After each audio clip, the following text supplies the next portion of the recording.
Indonesia pada tanggal 17 Agustus 1945 merupakan puncak perjuangan bangsa Indonesia. Namun, terbentuknya Negara Kesatuan Republik Indonesia tidak hanya cukup dengan pembacaan naskah proklamasi saja. Terbentuknya Negara Kesatuan Republik Indonesia melalui berbagai tahapan dan peristiwa.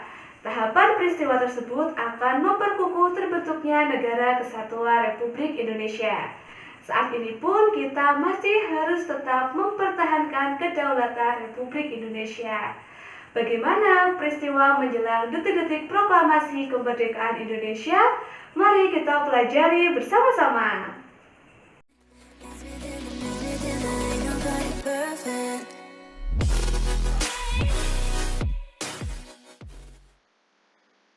Halo anak-anak, Assalamualaikum warahmatullahi wabarakatuh.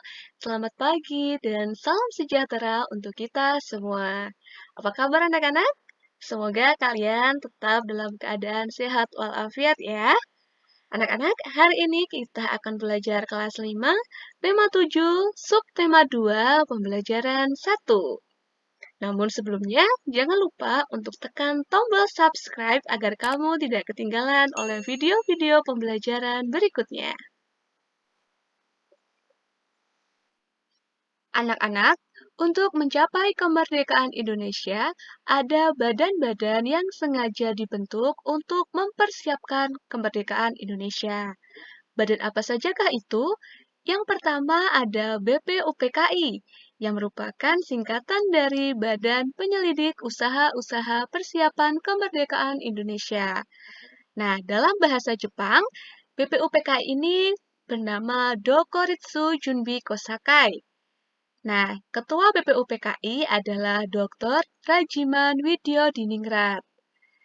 Nah, BPUPKI ini dibentuk oleh Letnan Jenderal Kumakichi Harada pada tanggal 1 Maret 1945. Kemudian, badan yang kedua adalah PPKI, yang merupakan singkatan dari Panitia Persiapan Kemerdekaan Indonesia. PPKI ini adalah pengganti dari BPUPKI. Nah, dalam bahasa Jepang, PPKI bernama Dokoritsu Junbi Inkai. Nah, PPKI dibentuk sebagai pengganti BPUPKI pada tanggal 7 Agustus 1945, di mana Ketua PPKI adalah Insinyur Soekarno. Nah, sekarang kita membahas tentang peristiwa proklamasi kemerdekaan. Proklamasi menjadi peristiwa paling bersejarah bagi bangsa Indonesia. Proklamasi menjadi tonggak sejarah berdirinya bangsa Indonesia menjadi negara yang merdeka dan juga berdaulat. Proklamasi menjadikan bangsa Indonesia terlepas dari penjajahan. Proklamasi juga menjadi awal bagi bangsa Indonesia untuk menentukan nasibnya sendiri. Pada akhir bulan Juli 1945, Jepang menyetujui pemberian kemerdekaan kepada Indonesia pada tanggal 7 September 1945.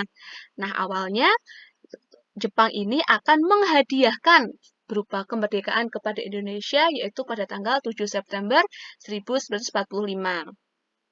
Namun, pada tanggal 6 dan 9 Agustus 1945, bom atom dijatuhkan sekutu di kota Hiroshima dan Nagasaki. Jadi pada tanggal 6 Agustus, itu kota Hiroshima dibom atom, dan tanggal 9 menyusul kota Nagasaki. Kedua kota ini merupakan kota penting yang berada di Jepang. Peristiwa itu mendorong diubahnya tanggal pemberian kemerdekaan Indonesia menjadi 24 Agustus 1945. Kemudian, pada tanggal 15 Agustus 1945, karena Jepang benar-benar sudah kalah, jadi Jepang menyerah tanpa syarat kepada sekutu. Akibat menyerahnya Jepang, terjadi kekosongan kekuasaan di Indonesia. Kesempatan inilah yang kemudian dimanfaatkan oleh bangsa Indonesia untuk memproklamasikan kemerdekaan. Anak-anak, coba kalian amati gambar berikut ya. Nah, ini adalah peristiwa proklamasi kemerdekaan Indonesia. Anak-anak, pembacaan teks proklamasi kemerdekaan dilaksanakan pada hari Jumat, tanggal 17 Agustus 1945 di Rumah Insinyur Soekarno yang beralamat di Jalan Pegangsaan Timur nomor 56 Jakarta. Sejak pagi telah dilakukan persiapan di Rumah Insinyur Soekarno untuk menyambut proklamasi kemerdekaan Indonesia. Banyak tokoh pergerakan nasional beserta rakyat berkumpul di tempat itu. Mereka ingin menyaksikan pembacaan teks proklamasi kemerdekaan Indonesia. Sesuai kesepakatan yang diambil di Rumah Laksamana Maida, para tokoh Indonesia menjelang pukul 10.30 waktu Jawa zaman Jepang atau pukul 10 waktu Indonesia Barat telah berdatangan ke Rumah Insinyur Soekarno. Mereka hadir untuk menjadi saksi pembacaan teks proklamasi kemerdekaan Indonesia. Acara yang disusun dalam upacara di kediaman Insinyur Soekarno itu antara lain sebagai berikut. Yang pertama adalah pembacaan teks proklamasi kemerdekaan Indonesia.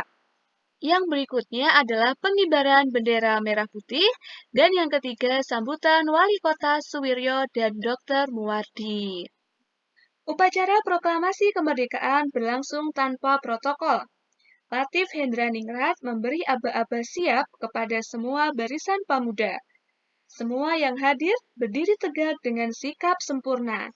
Suasana menjadi sangat hening. Insinyur Soekarno dan Dr. Andes Muhammad Hatta dipersilahkan maju beberapa langkah dari tempatnya semula. Insinyur Soekarno mendekati mikrofon. Dengan suaranya yang mantap, Insinyur Soekarno didampingi Dr. Andes Muhammad Hatta membacakan teks proklamasi kemerdekaan Indonesia yang telah diketik oleh Sayuti Melik. Berikut ini adalah teks proklamasi yang diketik oleh Sayuti Melik.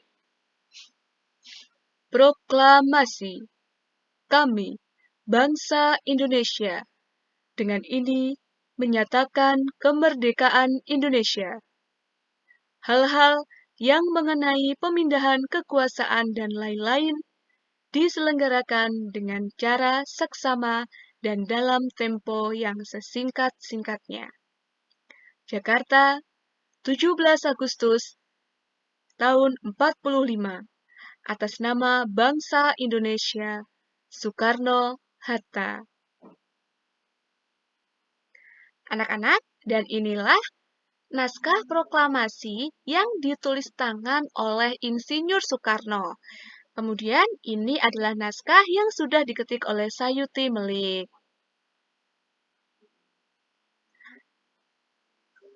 Anak-anak, naskah proklamasi ditulis tangan oleh Insinyur Soekarno dan kemudian diketik oleh Sayuti Melik. Naskah proklamasi ketikan Sayuti Melik ditandatangani oleh Insinyur Soekarno dan Dr. Andes Muhammad Hatta atas nama bangsa Indonesia. Pengibar bendera merah putih saat proklamasi diadakan yaitu S. Suhud atau Sudanjo Suhud dan Latif Hendraningrat. Bendera Sangsaka Merah Putih dijahit oleh Ibu Fatmawati. Nah, Ibu Fatmawati ini adalah istri dari Presiden Soekarno. Anak-anak, kita tahu bahwa teks proklamasi dibacakan pada pukul 10 waktu Indonesia Barat ya. Nah, menurut kalian, bagaimana ya kira-kira cuaca dan suhu udara pada saat itu? Apa yang kamu rasakan saat ini pada pukul yang sama, yaitu pada pukul 10 waktu Indonesia Barat? Bagaimanakah suhu udara saat ini? Panas ataukah dingin? Suhu udara yang kita rasakan sangat terpengaruh oleh sinar matahari anak-anak. Jika intensitas sinar matahari tinggi, maka suhu udara pun akan tinggi. Sebaliknya, jika intensitas cahaya matahari rendah, suhu udara pun akan rendah. Hal tersebut juga berkaitan dengan perpindahan kalor secara radiasi dari matahari.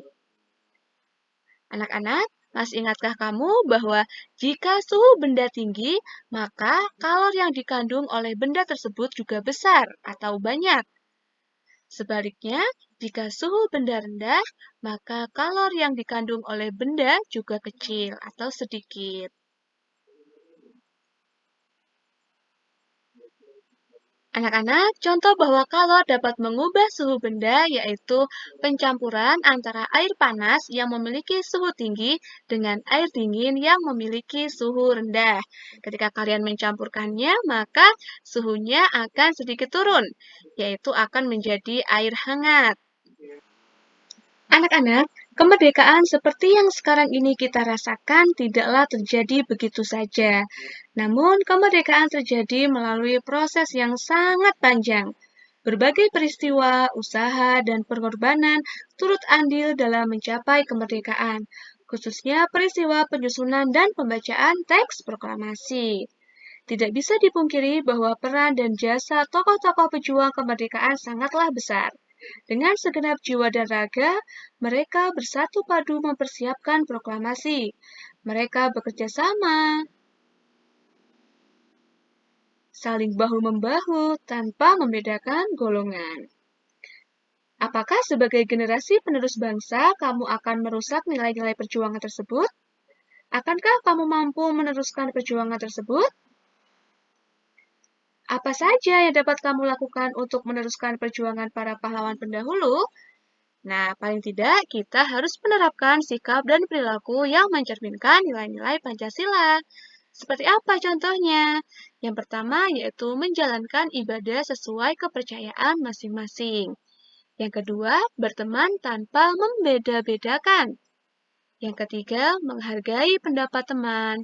Dan yang keempat, tidak mengganggu teman yang sedang beribadah. Nah, sedangkan sikap dan perilaku yang tidak mencerminkan nilai-nilai Pancasila, contohnya sebagai berikut ini. Tidak boleh dicontoh ya anak-anak, yaitu tidak peduli kepada orang yang sedang terkena musibah. Yang kedua, menghina keadaan orang lain. Yang ketiga, melarang orang lain untuk menjalankan ibadah sesuai kepercayaannya. Dan yang keempat, tidak mencintai produk buatan dalam negeri, sukanya membeli produk-produk yang dari luar negeri. Anak-anak, ini latihan soal untuk hari ini ya. Ada 10 soal. Silakan soalnya dicatat, kemudian dijawab, dan dikirimkan ke WA guru kalian. Baiklah anak-anak, demikianlah tadi pembelajaran kita pada hari ini. Jangan lupa untuk tetap mematuhi protokol kesehatan dimanapun anak-anak berada. Semoga pandemi ini dapat segera berakhir dan kita dapat segera bertemu di sekolah. Baik, akhiri. Assalamualaikum warahmatullahi wabarakatuh.